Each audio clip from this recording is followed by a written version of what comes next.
toutes et à tous et bienvenue au rendez-vous de l'information. Au sommaire de l'actualité, le jeûne intermittent séduit de plus en plus les personnes en quête de méthodes de perte de poids. Gloria Oro, spécialiste en nutrition, nous éclaire sur ses véritables bienfaits et ses précautions. À l'international, l'Afrique centrale et orientale fait face à de fortes tensions au Soudan, à l'est de la RDC et en Tanzanie. Plus de détails dans cette édition. Et puis en sport, la 12e édition des Jeux universitaires du Bénin se poursuit à Savalou sous la présidence du ministre des Sports, Benoît Dato, avec la participation de 670 athlètes et 30 para-athlètes.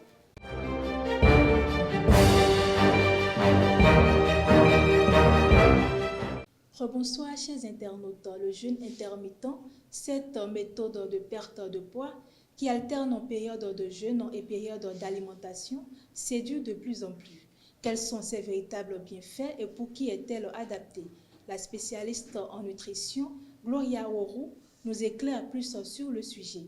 Elle est au micro de Jean Aclé. Le jeûne intermittent, c'est un mode d'alimentation qui consiste à alterner la période d'alimentation et la période de jeûne. Il existe plusieurs durées. La plus connue, c'est celle de 16 heures, 8 heures. Donc, pendant 16 heures, on jeûne et pendant 8 heures, on alimente le corps normalement. Donc, pendant ces 8 heures de temps, vous mangez normalement, c'est-à-dire petit déjeuner, déjeuner et puis dîner, mais en alternant. Maintenant, pour beaucoup plus d'efficacité de cette méthode, vous êtes obligé de respecter l'équilibre alimentaire, c'est-à-dire les proportions. Donc, quand je parle de proportions, je veux parler de la méthode de l'assiette santé, les fruits et légumes. Donc, quand vous prenez une assiette, dans une assiette, vous devez avoir 50% de fruits et légumes, 25% de féculents et 25% de protéines. Donc, quand vous respectez ça, forcément, ça pourra avoir un meilleur impact sur votre perte de poids. C'est en fait une méthode utilisée par beaucoup de personnes pour perdre du poids. Donc, il y a ça. Il y a également des effets sur le côté santé. Il y a d'autres personnes qui se sentent beaucoup plus d'énergie et ça aide beaucoup plus au nettoyage de l'organisme et tout. Si une personne a un problème de santé particulier, il ne peut pas vraiment pratiquer. Je prends une personne qui souffre par exemple de reflux gastro-intestinal. Ce genre de personnes ne doivent pas laisser leur ventre vide pendant longtemps. Donc du coup, elles sont obligées de ne pas suivre les mêmes règles avec cette méthode. Vous voyez un peu. Donc l'organisme de chaque humain est particulier.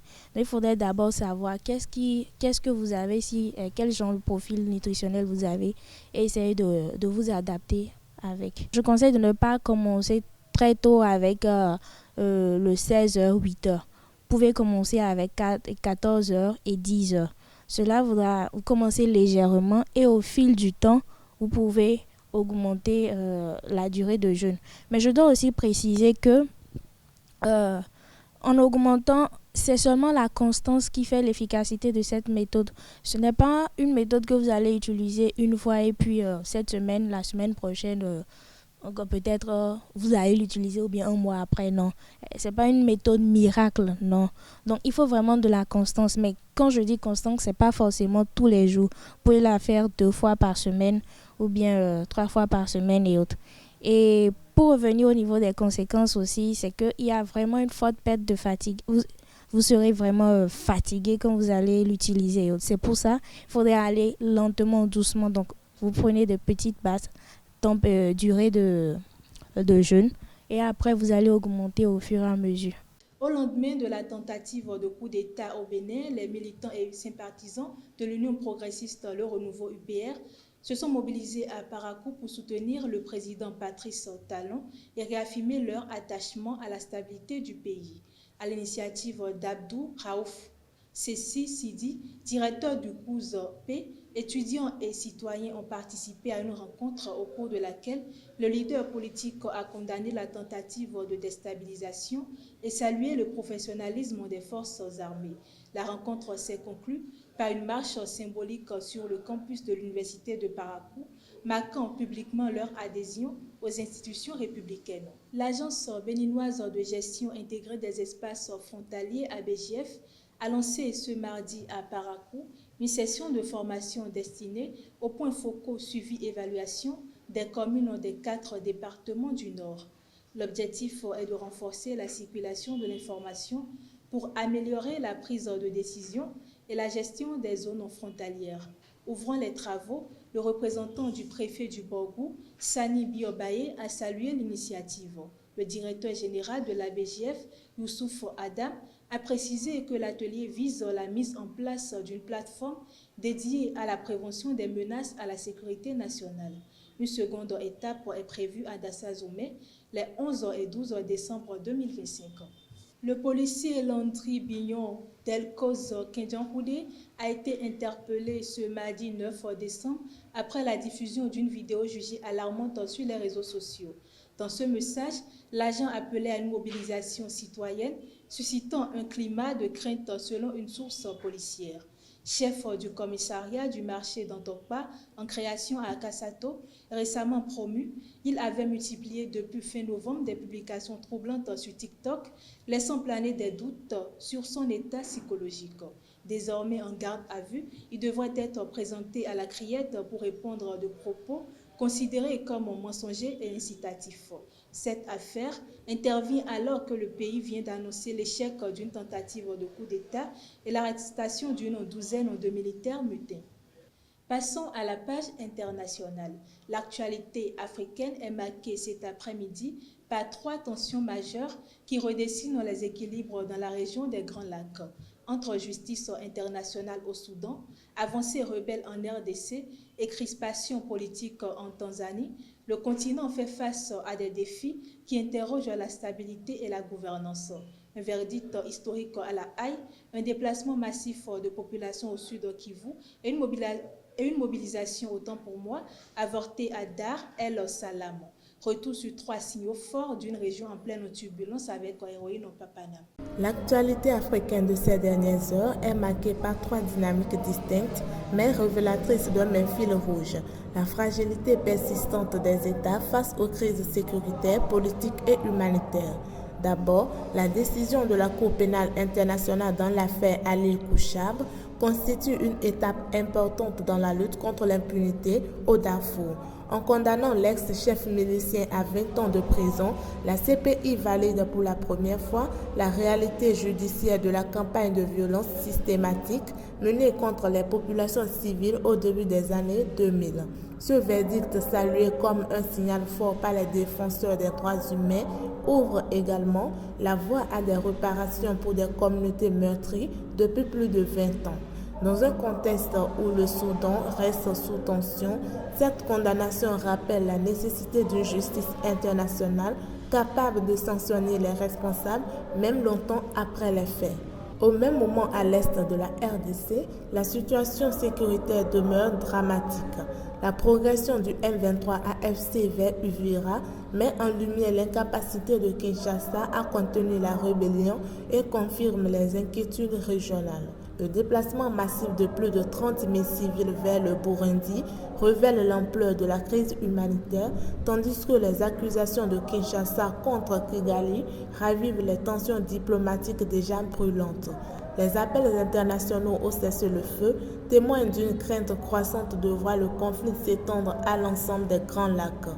L'avertissement du Burundi, prêt à intervenir au-delà de ses frontières en cas de menace, souligne le risque d'un engrenage régional. Enfin, en Tanzanie, la paralysie totale des manifestations prévues contre la présidente Samia Suluhu Hassan illustre le poids de la peur dans un climat politique devenu explosif. Malgré une mobilisation annoncée depuis plusieurs semaines, les populations sont restées chez elles, hantées par la répression meurtrière du mois d'octobre. L'opposition peine à transformer l'indignation en action, tandis que le gouvernement renforce son contrôle sécuritaire. La nouvelle date annoncée pour le 25 décembre laisse entrevoir la possibilité d'un bras de fer politique prolongé dans un pays pourtant considéré comme l'un des plus stables dans la région. À travers ces 3 foyers de tension, justice internationale au Soudan, insécurité chronique en RDC, crispation politique en Tanzanie, se dessine un même défi, celui de la gouvernance fragilisée, confrontée à des violences anciennes ou émergentes et à des populations de plus en plus vulnérables. L'Afrique de l'Est et des Grands Lacs traverse une période charnière où les réponses politiques, sécuritaires et judiciaires détermineront les équilibres futurs. Sport pour boucler cette édition, Savalou accueille depuis le 8 décembre la phase finale de la 12e édition des Jeux universitaires du Bénin, réunissant 670 athlètes de 29 universités autour de football, handball, basketball, volleyball et athlétisme. 30 para-athlètes participent également à cette édition, illustrant l'aspect inclusif de la compétition. Présidée par le ministre des Sports Benoît Dato, la cérémonie d'ouverture a salué la progression du nombre de participants et l'engagement des institutions académiques. Le directeur général de l'OPSU, Victor Somon-Lawin, a rappelé l'importance de Savalou dans l'histoire des Jeux et a remercié les autorités locales, forces de sécurité et médias pour leur soutien. Cette édition, programmée jusqu'au 13 décembre, mobilise près de 2000 personnes entre athlètes, encadreurs, techniciens et bénévoles. Face au Dragon FC de l'OMS ce dimanche, Damissa FC est tenu en échec sur ses propres installations après un match nul et vierge. Une situation qui ne permet pas au club d'aller de l'avant. Le club compte désormais 17 points et garde provisoirement la 7e place du classement. Suivez les temps forts de la rencontre avec Colby Kongbeto.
quelques jours de la Coupe d'Afrique UFOA Zone B de rugby du 13 au 17 décembre à Lomé, la sélection béninoise intensifie sa préparation à Porto Novo.